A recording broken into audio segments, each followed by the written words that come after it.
Okay, so there's a lot of hype around the Diamondback Nation with our draft picks and so many top picks. Our 16, we have the number 16 pick. So pretty good. 16 is right outside the playoffs, but with 16, we could realistically get a lot of really good high school pitchers and some good college bats. Currently, Josh Jung is the number 16 prospect according to MLB Pipeline going into the draft. He's a third baseman at Texas Tech. But currently, Texas Tech is making a run at the College World Series. They're playing in their regional final right now, actually. But there's a lot of top third basemen, which I could see us picking, considering currently our third baseman situation is Eduardo Escobar and Jake Lamb, and neither Jake Lamb is not a future third baseman, and Escobar is, I'm pretty sure he's already 32, so by the time one of these players would be coming up, it would be, he'd be gone already. But Zach Thompson is a strong left-hander from Kentucky, who I could definitely see us picking. He was previously drafted in 2016 in the 11th round, 333rd by Tampa Bay. He is a 6'3", 225-pound, 21-year-old pitcher out of Kentucky. He's a lefty. He throws a fastball, slider, curveball, changeup, and those are four good pitches if you can throw them right, especially for a lefty. And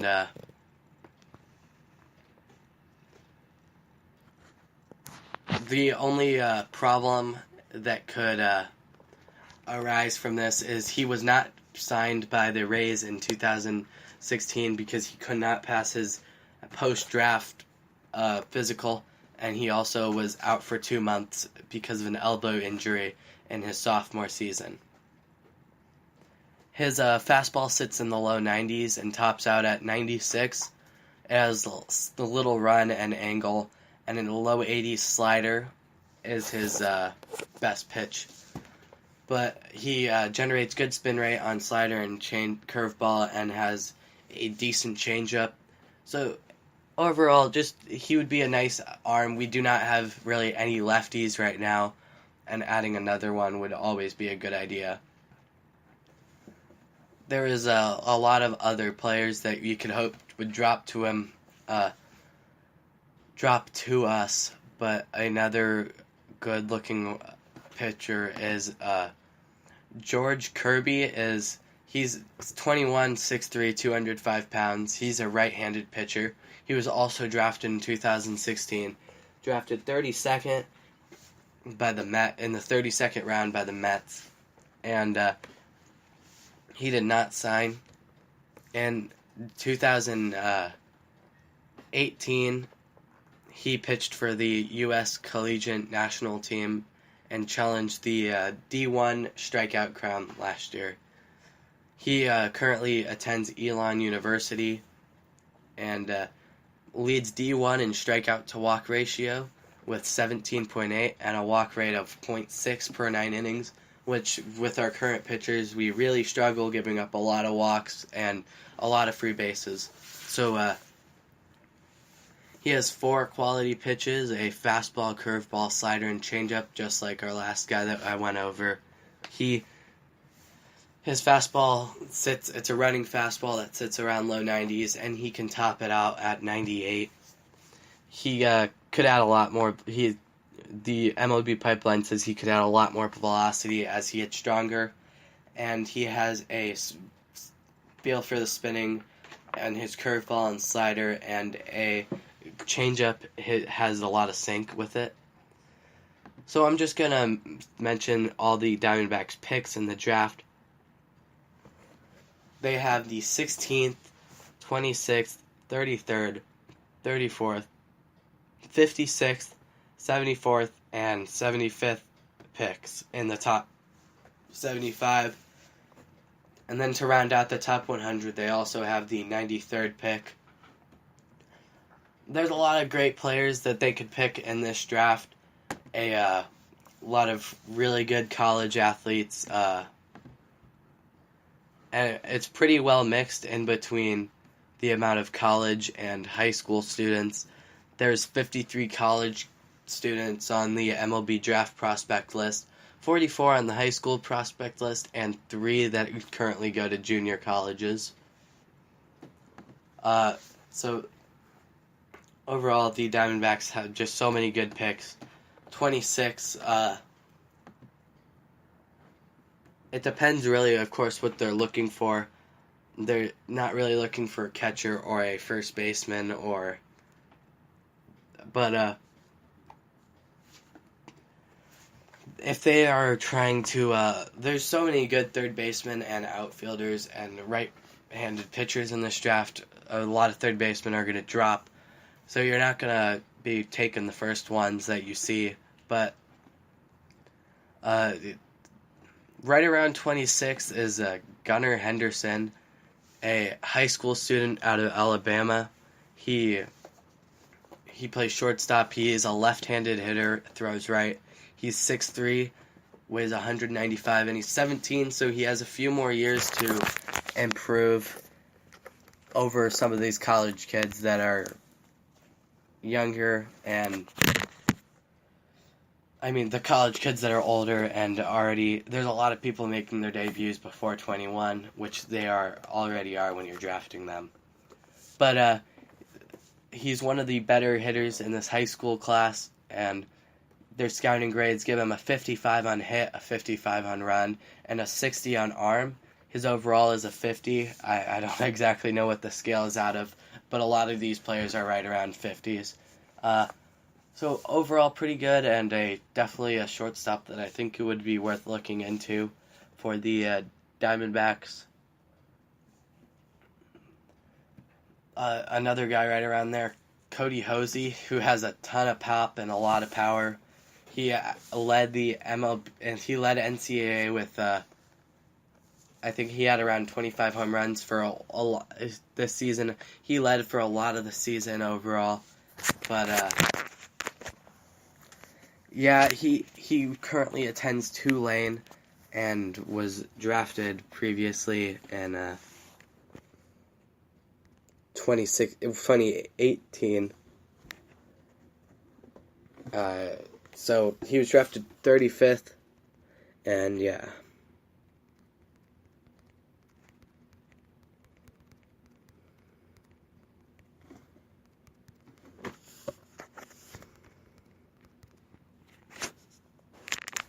Okay, so he is rated a 55 on power, so not great. 55 on arm and 50 in fielding.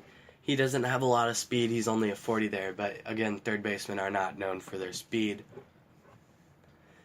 Other pitchers, there's a lot of pitching depth in this one as usual. Just so many good pitchers. And again, with so many picks in the top 75, especially with a lot of picks right around each other, you don't have to worry about players that you really, really want dropping too far. Or if, say, you want a player, you don't have to worry about him, because odds are if you want to take a player too early, he'll still be there in 10 picks. So the next pick they have is 33, and there's just so many starting pitchers around here.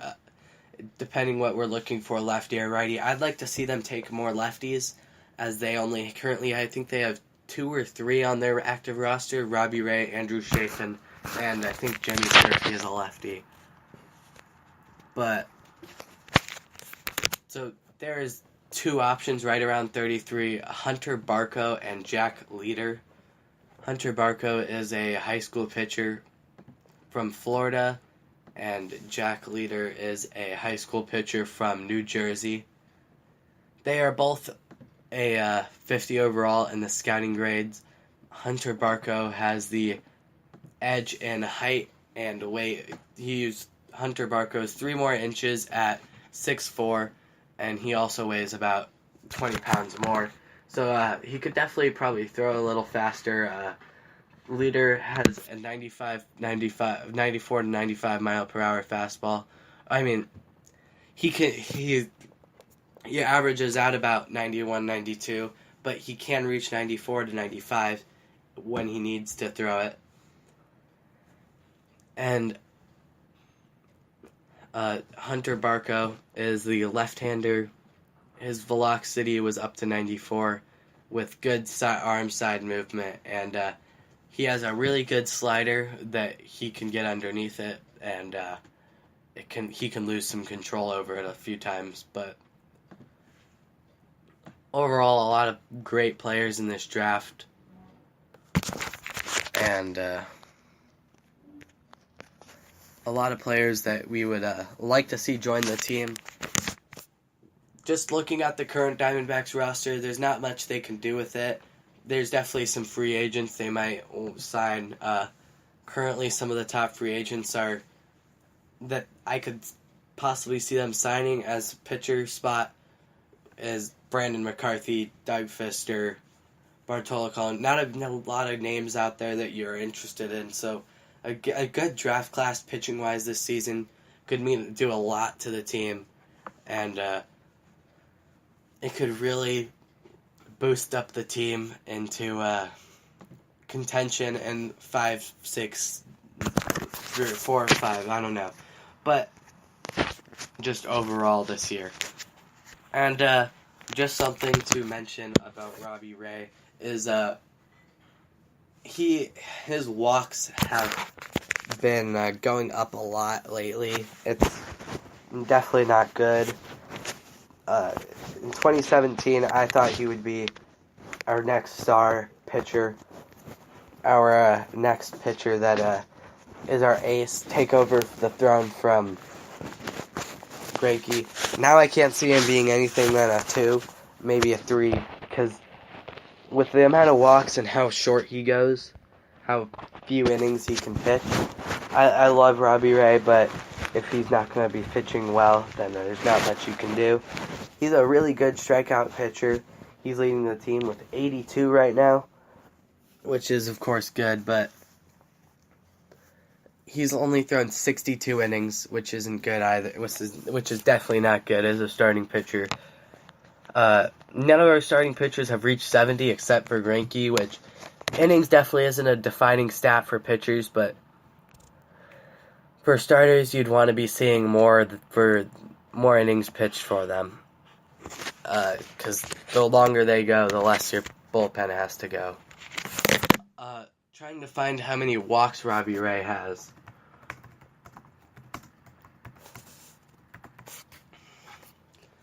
But walks is a stat that you really hate to see.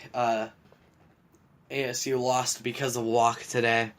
And of course, there's not much that they can do when the batter's when the umpire's squeezing them, except for adjust. But Robbie Ray, I'm pulling up his stats right now.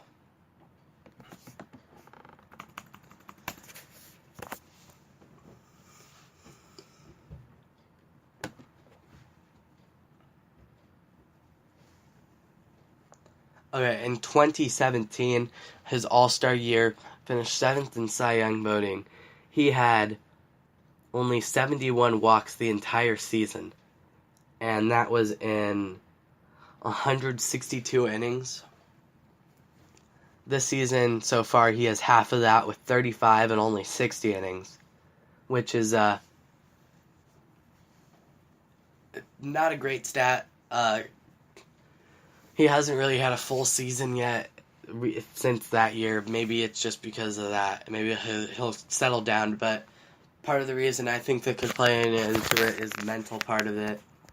He had so much expectations going into the past few years, and especially after 2017, everyone thought he would be our next ace, and he would be carrying us to the playoffs, but It's just not the case. He has a 3.59 ERA. And